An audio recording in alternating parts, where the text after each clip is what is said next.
Welcome everyone to the steering team training for Si2 Cycle 2 schools. The topic of today's video is the organizational structure update. My name is Sue Reynolds and I am president of the American Student Achievement Institute. So we'll begin with a few odds and ends. First of all, I'm very pleased to introduce you to Tina Weissman. Tina is our new strategic planning specialist. She is filling the position that was vacated by Mary Beth Granderson.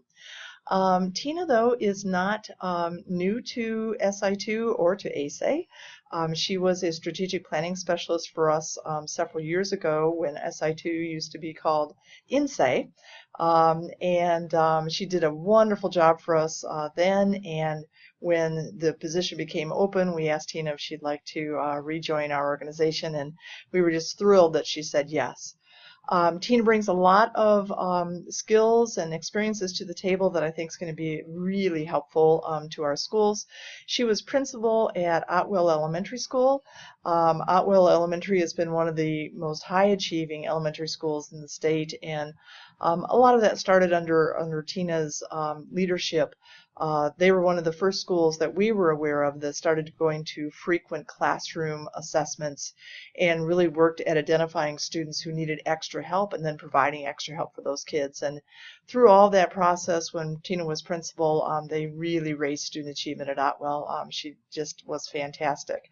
So I guess I should add then, before becoming a strategic planning specialist for us, Tina was the principal at Otwell that was an Si2 school. So she has experience both as one of our staff members, but also as a principal in an Si2 school. The other thing that Tina has had experience with is she's also been a university adjunct professor at Vincennes. So she brings that to the table as well. So we're really pleased to have Tina. I think you'll greatly enjoy working with her.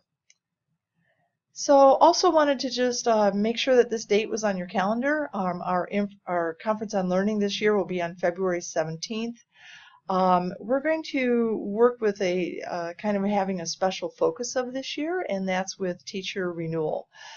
We just want to spend some time celebrating that we are educators. I think that there's just been a lot of pressure in the field of education, and we just want to spend some time thinking about why we became educators to begin with, that we love kids, we're doing good work for kids, and just kind of celebrating who we are as educators. So we hope that it's a day of renewal as well as a day of learning. So there will be some changes a little bit in the format so we can really focus on the renewal part of the conference as well. So put that on your calendar. As always, we'll have some internationally known keynote presenters and then the breakout sessions with best practices that we're finding in Si2 schools to raise student achievement. So it's a great place to come to just shop for strategies. So, okay. Also, you are aware, as we are, that DOE has come out with a new school improvement plan template. Our understanding is that this template is going to consist of text boxes, and we just wanted to remind you that your school improvement plan for this year is already complete. You're already implementing it. So when you receive this template from DOE, what you'll need to do is just paste parts of your current school improvement plan, the one that you're implementing right now, into that template. We want to make that as easy as possible for you. So as soon as we are able to eyeball that template, we'll create a cut and paste document. The document will look something like what's on the screen. So in one column it will say, in the template, when DOE asks you for this, and then in the right hand side will actually be the documentation. So our computer, our system, will pull that out of your school improvement plan and have it right there for you to paste in. So we'll put everything in the order of the text boxes on the DOE template so that you can just copy and paste and copy and paste. As you know, we worked really hard last year to align our vocabulary with DOE's vocabulary. So I think this is going to be really simple and really clean for you. But again, when we're able to see the template, we'll quickly get back to you. One thing that we do ask, since we want to make sure that this is very smooth, is as soon as this template is out, we'll give you a notice and we'll tell you what our intentions are. And then if you can wait for our input before you start filling out that template, I think that would be great. We hope to make it really easy for you and also very clear, not only to you, but also we want to make sure that everything's clear to DOE when it gets to them. So yeah, so look for that. And one other thing is especially to the principals, if you're getting emails or notifications from DOE, if several of you or all of you could forward those to Tina, that would be great because we really want to monitor not only what's coming out through DOE's announcements through their website, in other ways, but we also want to see exactly what's being communicated to the schools. So if you could get those to us, copies of that, that would really be helpful. So again, this is nothing new. Several years ago, if you've been with ASA and Si2 for a long time, you'll remember that several years ago, DOE had a similar kind of thing called the review and revise statement, that each year schools were asked to put a review and revise or complete a review and revise online document. And this is what we did. We just created a cut and paste template so that schools could just go right into our online system, copy something, and then paste it into DOE's template. So so I don't think this is going to be a big deal, but we'll keep you posted. You keep us posted, and we'll make sure that you're able to do what you need to do for DOE with the least amount of time involved as possible. One just final word on that, please keep in mind that you've already met all of DOE's requirements. In our online system, in the uses page, when you checked off that you were a priority school, or you were Title I, or you wanted to incorporate PL 221 requirements in your plan, everything's already there. So it's just a matter of communicating that to DOE. So again, we'll help you do this, and we hope it's going to be very simple. Okay. Then one other thing that we wanted to kind of experiment with this year is the small learning communities. And as you know, the one for September is coming up. I think what we're going to do with those is make them very informal. We'll have all of the instruction be in these videos that we're providing for the steering team. We really hope that you'll watch those videos. That, and this picture kind of showed our how we envision this happening. That in your school, your steering team, would be watching this video together, so that you could pause it and talk, or chat with each other. And then ideally what we want to have happen is that you've watched this video prior to the small learning community. Then the small learning community will just be Q&A. So it'll be a time when I'm available, Tina's available, and we have many schools on the call, and we'll just see what questions you have.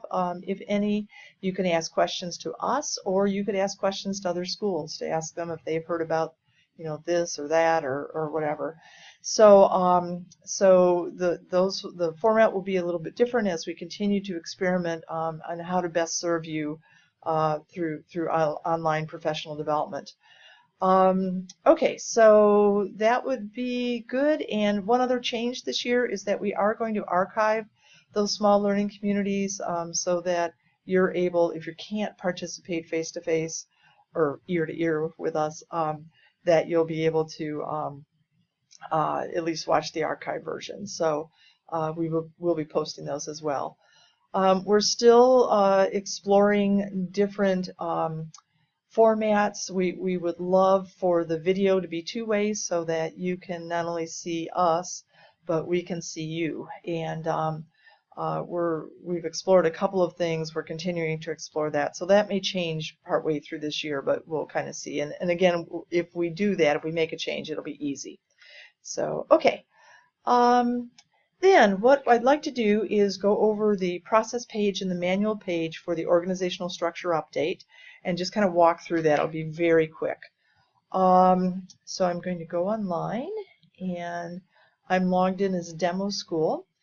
And so just as a reminder that when you're logged in, the two tabs that you're going to work the most in is in the Process tab and the Manual tab.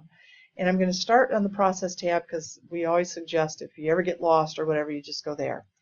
So when you log in this year, you'll notice that you're no longer seeing the Year 1 curriculum or process. You're seeing the Year 2 process or the annual update process. So remember that that Si2 is a 3-year process, and then you kind of start over every 3 years. So Year 1 we did last year. We will never go back to Year 1 again. So Year 1 is finished. That's when we just kind of get everything started for the first time. And since we renewed and updated everything in the system last year, we just had all of our schools go to a Year 1. We'll never be a Year 1 again. Okay, so from now on, you will be an annual update year, a school for 2 years, and then you'll go to the renewal school.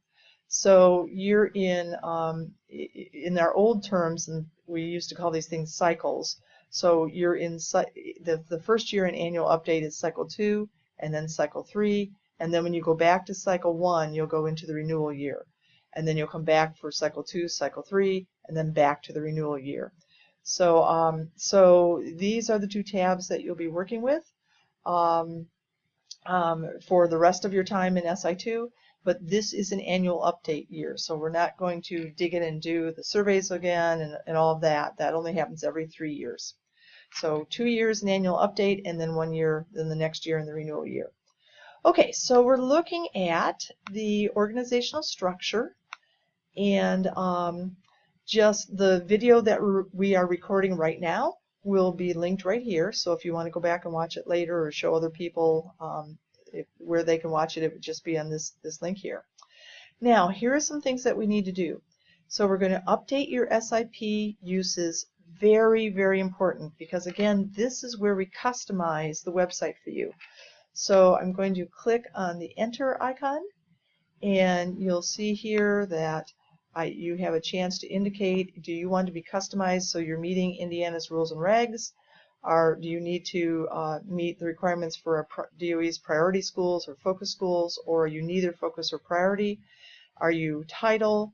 And then so that we can customize some of your objectives, we need to understand which student groups did not meet AMO on the most recent state test. So you would just check those. So so that's really important. And then we've recently added 2 other questions: how many teachers are in your building and how many students are in your building. This will help us kind of understand when we're looking at just numbers. It helps us to put those put those numbers into perspective. So okay, so we have that. I'm going to pretend I'm lost, and I always just go back to the process page, and that will get you back where you need to go. Okay, so SIP uses, we need to update steering team members. So that's just a matter of going in, and you'll add a new person, or if somebody is no longer on your steering team, you can remove them or edit their contact information. Please do make sure that everybody's email addresses are correct. We want to make sure that that we've got that accurate so that they're getting our communications.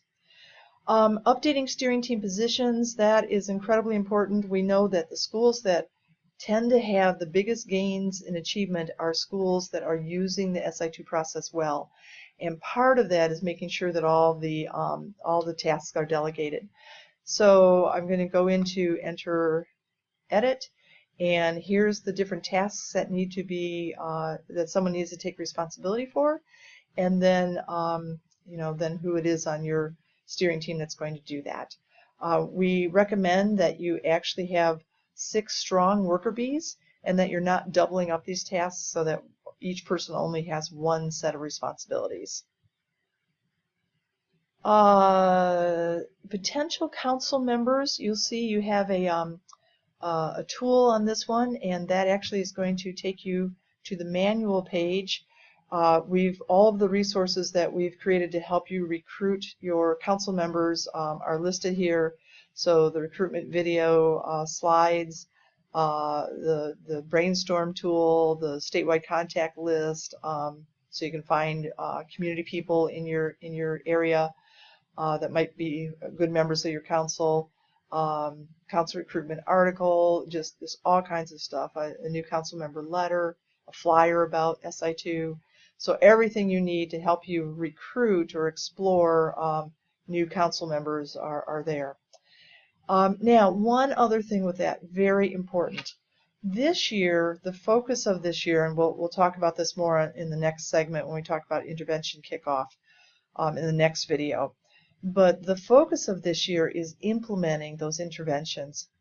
It would really, really, really be beneficial to you to have every single teacher be a member of your council. In the next segment, in the next video, we're going to talk about discussing with all of your teachers what role they're going to play in implementing the interventions that you've planned for this year. And if your teachers are not members of your council, they won't have the opportunity to explain how they're going to help implement your interventions. So I can't emphasize enough how important we think it is that every single teacher is a member of your improvement council, so that every single teacher can get involved in the discussion. So really want to point that out now as we're looking at updating your council members. Okay, so now to upload your council members, that works a little differently in the past couple of years. So it's the same as last year. So we're going to create an invitation that is going to go out to all of your parents and all of your teachers. We've given you a sample here. I'll just go ahead and open it up. There's information here about how to invite people. This is really important to join the community council. I'll just highlight this right here. To join the